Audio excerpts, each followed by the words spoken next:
नमस्कार, बहुत स्वागत है आपका। मैं हूं आपके साथ नेहा दुबे। बुलेटिन की शुरुआत इस वक्त की बड़ी खबर के साथ। इस वक्त की बड़ी खबर, आज भुवनेश्वर में डीजीआईजी सम्मेलन। भुवनेश्वर के लोक सेवा भवन पहुंचे प्रधानमंत्री नरेंद्र मोदी। डीजीआईजी सम्मेलन में पीएम मोदी करेंगे शरीक और शिरकत करने के साथ ही प्रधानमंत्री नरेंद्र मोदी आज ओडिशा की राजधानी भुवनेश्वर के राज्य कन्वेंशन सेंटर में पुलिस महानिदेशकों और महानिरीक्षकों के 59वें अखिल भारतीय सम्मेलन 2024 में भाग लेंगे। गौर करने वाली बात यह कि केंद्रीय गृह मंत्री अमित शाह कल 29 नवंबर सम्मेलन का आगाज कर चुके हैं। इस सम्मेलन का समापन 1 दिसंबर को होगा। पीआईबी के मुताबिक बताया जा रहा है कि प्रधानमंत्री नरेंद्र मोदी आज और कल 2 दिन सम्मेलन की अध्यक्षता करेंगे। ये सम्मेलन हाइब्रिड मोड में आयोजित किया जा रहा है। इस सम्मेलन में सभी राज्यों और केंद्र शासित प्रदेशों के पुलिस प्रमुख हिस्सा लेंगे। इसके साथ ही देश भर के अनेक पुलिस अधिकारी वर्चुअली भी हिस्सा लेंगे।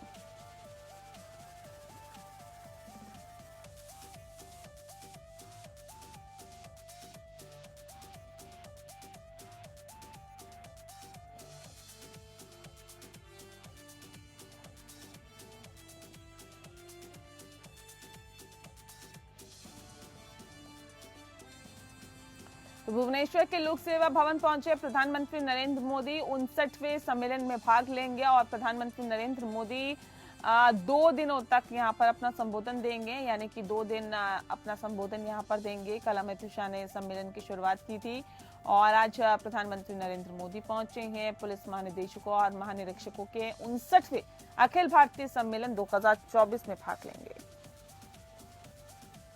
बता दें आपको कि आज और कल 2 दिन सम्मेलन की अध्यक्षता करेंगे प्रधानमंत्री और सम्मेलन हाइब्रिड मोड में आयोजित किया जा रहा है। इस सम्मेलन में सभी राज्यों और केंद्र शासित प्रदेशों के पुलिस प्रमुख हिस्सा लेंगे और इसके साथ ही देश भर से अनेक पुलिस अधिकारी वर्चुअली भी हिस्सा लेंगे।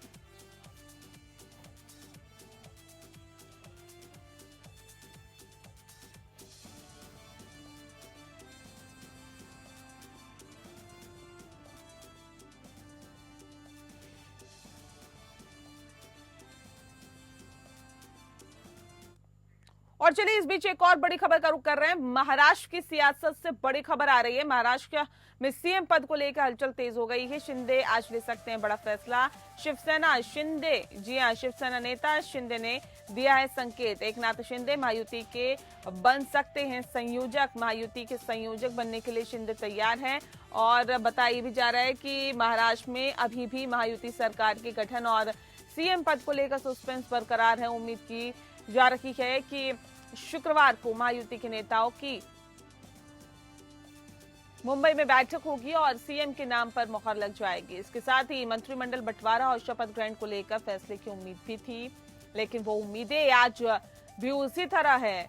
खबर है कि 1 दिसंबर को मुंबई में महायुति के दलों के नेता आपस में मिलेंगे और बैठक में शिंदे भी मौजूद रहेंगे।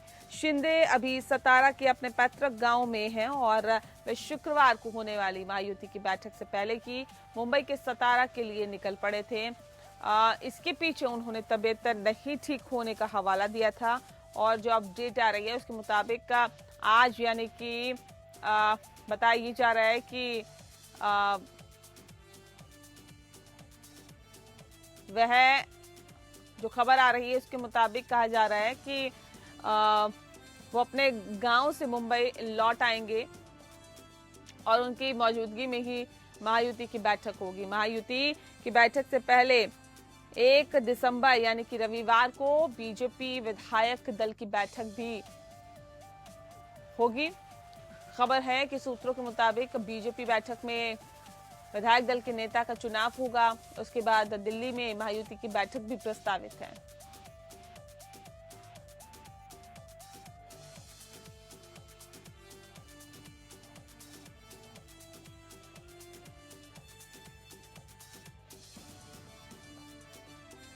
तो शिवसेना नेता शिंदे ने दिया है बड़ा संकेत। ज्यादा जानकारी सरबजीत सोनी हमारे संवाददाता दे रहे हैं। सरबजीत, क्या जानकारी है आपके पास? सीएम पद को लेकर लगातार मंथन शुरू था। इसमें एकनाथ शिंदे ने हालांकि अब सीएम पद का ना करते हुए संयोजक पद का पर नजर बनाए रखे हैं। हालांकि सीएम अभी आज सतारा के लिए दौरे पर निकले हुए हैं, तबियत ठीक ना होने का हवाला देते हुए वहां पे सतारा के लिए निकले हैं। उनके जब जो कार्यक्रम थे, जो बैठक थी, सभी रद्द कर दिए गए हैं। हालांकि संडे को वापस महायुति की जो बैठक होगी, बैठक के बाद मंडे को भी बैठक की जाएगी, तो बैठक में निर्णय लिया जाएगा। हालांकि सीएम पद का चेहरा अभी तक साफ नहीं हुआ है, लेकिन वहीं एकनाथ शिंदे संयोजक पद की जो मांग को लेकर अपना प्रस्ताव रखा गया है, कोशिश जारी है पूरी उनकी तरफ से। लेकिन अब कल जब संडे को जब शाम वो मुंबई लौटेंगे, जिसके बाद वो अपना कार्यक्रम का जो बैठक के जो समय होगा वो उसमें क्लियर किया जाएगा। तो देखना है कि सीएम पद के चेहरे का चुनाव कब तक होता है, इस पे भी सस्पेंस बना हुआ है। वहीं एकनाथ शिंदे अब संयोजक पद पे भी जो है प्रस्ताव कोशिश लगे हुए हैं। जी बिल्कुल। तो संयोजक पद को लेकर अब ये कहा जा रहा है कि उनकी भी सहमति बन गई है। कब तक सीएम पद को लेकर ऐलान हो सकता है नाम का? सरबजीत, क्या कुछ जानकारी है इस बारे में? सीएम पद को लेकर लगातार सस्पेंस बना हुआ है। वहीं देवेंद्र फडणवीस उनका नाम सामने तो आ ही रहा है, वहीं मराठा चेहरा भी देखा जा रहा है, ऐसे भी अनुमान लगाए जाते हैं। तो सूत्रों से भी जानकारी मिली है कि मराठा चेहरा को लेकर भी मंथन शुरू है। तो वहीं एकनाथ शिंदे भी रेस में थे, लेकिन अब देवेंद्र फडणवीस का नाम सामने आ रहा था। अभी और भी सस्पेंस बाकी है। बैठकों का दौर शुरू होगा। 5 दिसंबर तक शपथ ग्रहण लिया जा सकता है। महाराष्ट्र में नया चेहरा या देवेंद्र फडणवीस सीएम बनेंगे, अब तक इस पे उपचार ने अपना क्लियर नहीं किया गया है। लेकिन अभी तक बैठकों का दौर शुरू है, तीनों पक्षों में बैठक हो रही है। किन किन विभाग को जो है डाइवर्ट तो कर दिया गया है, लेकिन सीएम पद को लेकर अभी तक ऐलान नहीं किया गया है। देखना है कि बैठकों का दौर कब खत्म होता है और सीएम का चेहरा कब महाराष्ट्र में नया सामने आता है। बहुत शुक्रिया आपका सरबजीत, तमाम जानकारी हम तक पहुंचाने के लिए। तो जाहिर तौर पर सस्पेंस अभी बरकरार है। हालांकि सस्पेंस से पर्दा कब तक उठेगा कहा नहीं जा सकता, लेकिन अभी देवेंद्र फडणवीस के साथ साथ एक मराठा चेहरा भी तलाशा जा रहा है।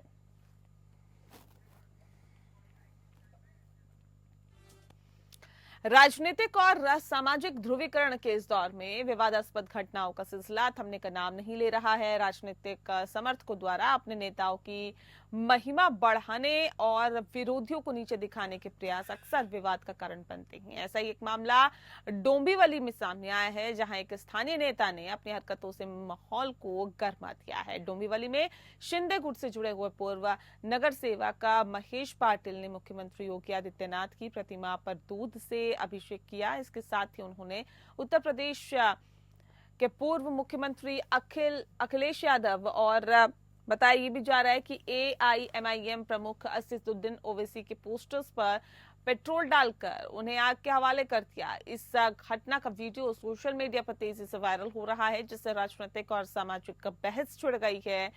ये घटना न केवल राजनीतिक दलों के समर्थकों में नाराजगी का कारण है, बल्कि समाज में तनाव का माहौल भी पैदा कर रही है। विपक्षी दलों ने भी इस घटना की कड़ी निंदा की है और इससे समाज में विभाजन पैदा करने की साजिश बताया है। विशेषज्ञों का कहना है कि इस प्रकार की घटनाएं सांप्रदायिक सौहार्द को बिगाड़ने और समाज को बांटने का काम करती है। ऐसे समय में जब समाज को एकता और शांति की जरूरत है, इस प्रकार की हरकतें कानून व्यवस्था के लिए भी चुनौती बन सकती है। स्थानीय प्रशासन से अपेक्षा की जाती है कि वे इस घटना पर त्वरित कार्रवाई करें और जिम्मेदार लोगों को न्याय के दायरे में लाएं। ये घटना हमें ये सोचने पर मजबूर करती है कि राजनीति के नाम पर ऐसे विवादास्पद कदम समाज में किस प्रकार का संदेश देते हैं।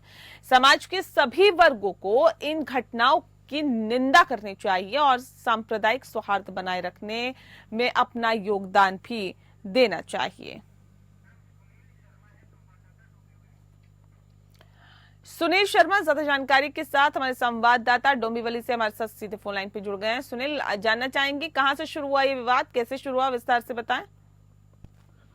जिस तरह देखा, डोंबिवली में योगी आदित्यनाथ का दूध से अभिषेक किया और अखिलेश का पोस्टर को जलाया गया। जिस तरह देखा जाए, राजनीतिक और सामाजिक ध्रुवीकरण इस दौरे पे विवादास्पद घटनाओं का सिलसिला थमने का नाम नहीं ले रहे। राजनीतिक समर्थकों द्वारा अपने नेताओं की महिमा बढ़ाने के लिए और विरोधियों को नीचा दिखाने का प्रयास अक्सर विवाद में कारण बनते हैं। ऐसा एक मामला डोंबिवली सामने आया, जहां स्थानीय नेता अपनी हरकतों से माहौल गर्मा दिया है। डोंबिवली में शिंदे गुट के जुड़े पूर्व नगर सेवक महेश पाटिल मुख्यमंत्री योगी आदित्यनाथ का प्रतिमा दूध से अभिषेक किया। इसके साथ ही उन्हें उत्तर प्रदेश के पूर्व मुख्यमंत्री अखिलेश यादव और MIM का प्रमुख असदुद्दीन ओवैसी पोस्टर को पेट्रोल डालकर जला दिया गया। जी, बहुत शुक्रिया आपका सुनील, तमाम जानकारी हम तक पहुंचाने के लिए।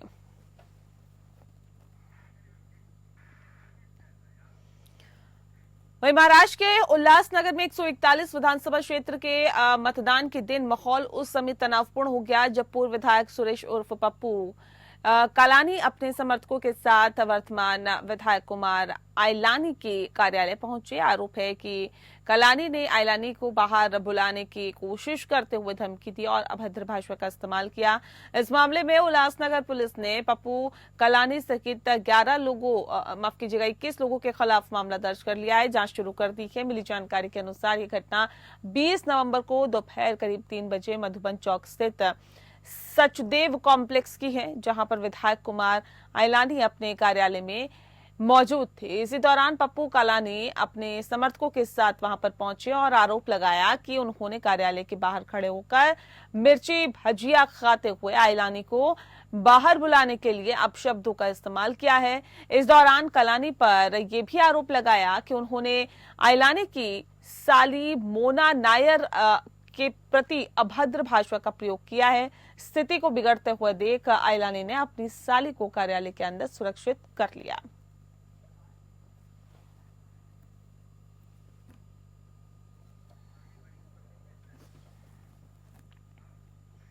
और चलिए इस बीच एक बड़ी खबर का रुख कर रहे हैं संभल से। इस वक्त की बड़ी खबर, संभल जाने पर आमादा है सपा का प्रतिनिधिमंडल। बता दें आपको कि संभल जाने से सपा प्रतिनिधिमंडल को रोका क्या है। माता प्रसाद के घर के बाहर पुलिस तैनात कर दी गई है। सपा नेता बोले कि मुझे कहीं भी जाने का अधिकार है, मुझे संभल जाने का अधिकार है। माता प्रसाद संभल जाने पर सस्पेंस बरकरार है। समाजवादी पार्टी के अध्यक्ष और यूपी के पूर्व सीएम अखिलेश यादव के निर्देश पर सपा का 15 सदस्यीय प्रतिनिधिमंडल आज संभल का दौरा करने वाला है। सपा का ये प्रतिनिधिमंडल 24 नवंबर को अदालत के आदेश के बाद जामा मस्जिद के सर्वेक्षण के दौरान हुई हिंसा के संबंध में जानकारी जुटाने संभल जाने का प्रयास कर रहा है। संभल में एक साथ 5 से ज्यादा लोगों के इकट्ठा होने और किसी भी जुलूस या प्रदर्शन पर रोक है। हालांकि प्रतिनिधिमंडल में शामिल सपा नेताओं को प्रशासन द्वारा उनके घरों और गृह जनपदों में ही रोकने का प्रयास किया जा रहा है। उत्तर प्रदेश विधानसभा में नेता प्रतिपक्ष माता प्रसाद पांडे के लखनऊ स्थित आवास के बाहर पुलिस फोर्स भी तैनात कर दी गई है। संभल की जिलाधिकारी ने माता प्रसाद पांडे को जिले में भारतीय नागरिक सुरक्षा संहिता BNSS के धारा 163 के तहत निषेधाज्ञा लागू होने का संदेश भेजा था और उनसे यहां नहीं आने का आग्रह किया था। बता दें आपको कि माता प्रसाद पांडे के घोषित कार्यक्रम के अनुसार पहले वे बरेली जाएंगे। बरेली में सपा नेताओं के साथ बैठक के बाद उनका संभल जाने का प्लान है। वहीं पुलिस फोर्स माता प्रसाद पांडे को संभल नहीं जाने देना चाहती है। इस पर वरिष्ठ सपा नेता ने कहा है कि कहीं भी जाने का हमारा अधिकार है। पुलिस का पहरा क्यों है, मीडिया संभल जा सकती है और ऐसे में हम क्यों नहीं जा सकते हैं। अगर आगे की रणनीति जल्द ही बनाई जाएगी। और मुरादाबाद के सपा सांसद रुचि वोरा ने कहा है कि जब तक ये अधिकार रहेंगे, उन्होंने लोगों की हत्या की, तब तक पीड़ितों को न्याय नहीं मिल पाएगा। जब इन अधिकारियों को सजा होगी, इन्हें सस्पेंड किया जाएगा, तभी लोगों को न्याय मिलेगा।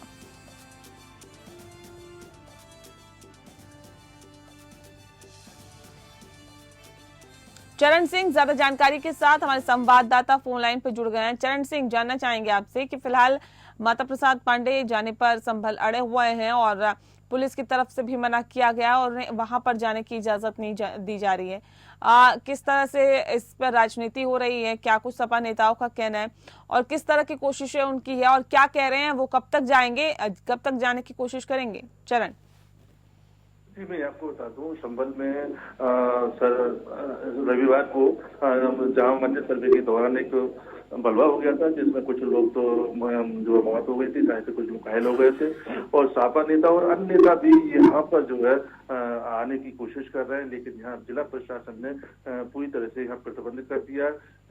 साथ ही कहा है कि जो यहाँ पर जिस क्षेत्र में आएंगे उस एसडीएम से परमिशन लेनी पड़ेगी। लेकिन यहाँ पर 163 लागू हुई है, जहाँ पर सामाजिक संगठन या फिर जो है बाहरी व्यक्ति यानी 5 से अधिक व्यक्ति या फिर नेता कोई भी यहाँ पर जनपद की सीमा में पैर नहीं रख सकता। इस तरह से जो है पूरी तरह से प्रतिबंध कर दिया गया। साथ ही जिलाधिकारी और एसपी इस पर नजर बनाए हुए है।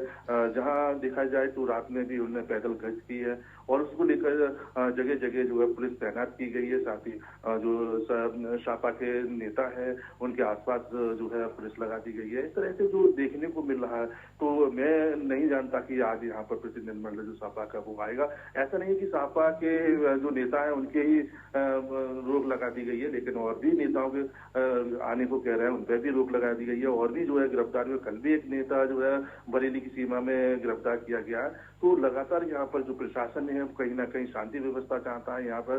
तो अगर कोई भी नेता यहाँ से बाहर से आता है तो कहीं ना कहीं जो है थोड़ा यहाँ जो शांति है उसमें कहीं ना कहीं खलल पड़ने की आशंका बनी रहती है। साथ ही यहाँ जो लगातार देखा जा रहा है, जहाँ प्रशासन ने डीआईजी ने कल ही कह दिया था कि यहाँ पर कोई भी ऐसी अव्यवस्था नहीं होगी। हम सबसे पहले व्यवस्थाएं करेंगे, सब लोगों को सुकून पहुंचाएंगे, लोगों का विश्वास जीतेंगे, इसके बाद यहाँ पर कोई आएंगे। पहले 1 तारीख तक से यहाँ पर रोक थी, लेकिन अब 10 तारीख तक यहाँ पर इस पर जो है प्रतिबंध लगा दिया गया है। जी, शुक्रिया आपका चरण, तमाम जानकारी हम तक पहुंचाने के लिए। अगली खबर का रुख करते हैं। बिहार का कुख्यात गैंगस्टर सरोज राय पुलिस मुठभेड़ में ढेर हो गया है और बिहार पुलिस और गुरुग्राम क्राइम टीम के संयुक्त ऑपरेशन में आरोपी मार गिराया गया। बता दें आपको कि बिहार पुलिस ने उसके ऊपर 2 लाख रुपए का इनाम घोषित किया हुआ था। बिहार के सीतामढ़ी से जेडीयू विधायक से रंगदारी मांगी थी और गैंगस्टर पर 30 से ज्यादा आपराधिक मामले दर्ज है। 26 वर्षीय सरोज राय ने बिहार पुलिस के नाक में दम कर रखा था। AK-56 वाला गैंगस्टर के नाम से बिहार में कुख्यात सरोज राय शुक्रवार तड़के मुठभेड़ में मार गिराया गया। बिहार पुलिस एवं गुरुग्राम क्राइम ब्रांच की टीम की संयुक्त टीम ने उसे ढेर कर दिया है और उसके ऊपर बिहार में रुन्नी सैदपुर से जेडीयू विधायक पंकज कुमार मिश्रा से रंगदारी मांगने का आरोप था और इसके बाद बिहार पुलिस ने उसके ऊपर 2 लाख रुपए का इनाम घोषित कर रखा था। बिहार के विभिन्न थानों में 30 से ज्यादा आपराधिक मामले में आरोपित कुख्यात गैंगस्टर सरोज राय ने कुछ समय पहले विधायक पंकज कुमार मिश्रा से रंगदारी मांगी थी। नहीं देने पर परिवार सहित जान से मारने की धमकी दी थी। तभी से उसके पीछे बिहार की पुलिस लगी हुई थी। पकड़ में नहीं आने पर 2 लाख का इनाम भी घोषित कर रखा था।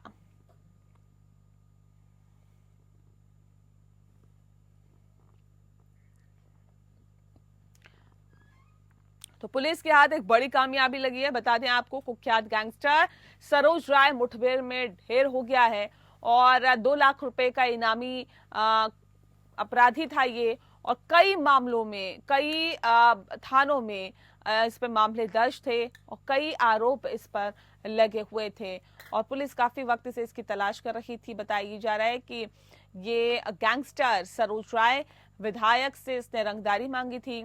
ना पैसे देने पर पूरे परिवार को जान से मारने की धमकी दे रहा था। काफी दिनों से पुलिस इसकी लगातार तलाश कर रही थी और उसके बाद आखिर वो दिन आया जब पुलिस ने इसको ढेर कर दिया, मार गिराया।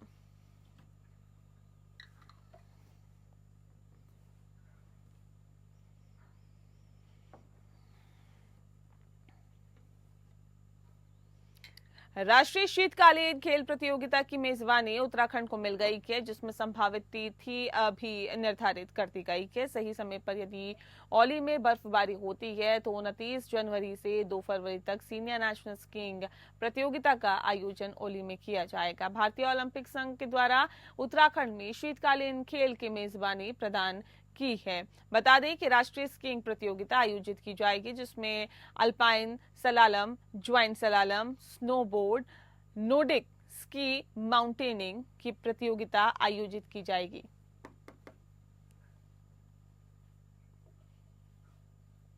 अगली खबर का रुख करते हैं। केदारनाथ विधानसभा उपचुनाव जीतने के बाद केदारनाथ की नवनिर्वाचित विधायक आशा नौटियाल जन जन तक सरकार की योजनाओं को पहुंचाने के प्रयास में जुट गई है। आशा नौटियाल ने कहा है कि वह जनता का आभार व्यक्त करती हैं। इसके साथ ही वह अब जन जन तक सड़क, बिजली, पानी और शिक्षा की सुविधा को पहुंचाने के कवायद में जुट गई हैं। बता दें कि इसके अलावा सरकार की योजनाओं से क्षेत्र की जनता को लाभान्वित भी करना है।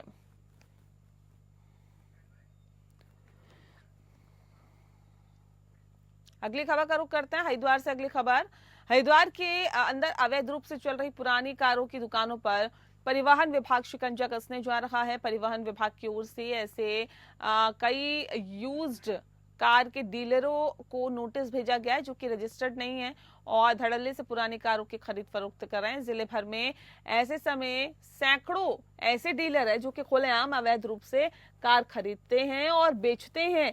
एआरटीओ का कहना है कि ऐसे सभी डीलर्स को रजिस्ट्रेशन कराने को लेकर चेताया गया है। साथ ही उनके पास खड़ी हुई सभी कारों को चिन्हित कर लिया गया है। अगर डीलर रजिस्ट्रेशन नहीं कराते हैं तो इन कारों का रजिस्ट्रेशन रद्द कर दिया जाएगा। और इसी के साथ फिलहाल इस बुलेटिन में इतना ही। नमस्कार।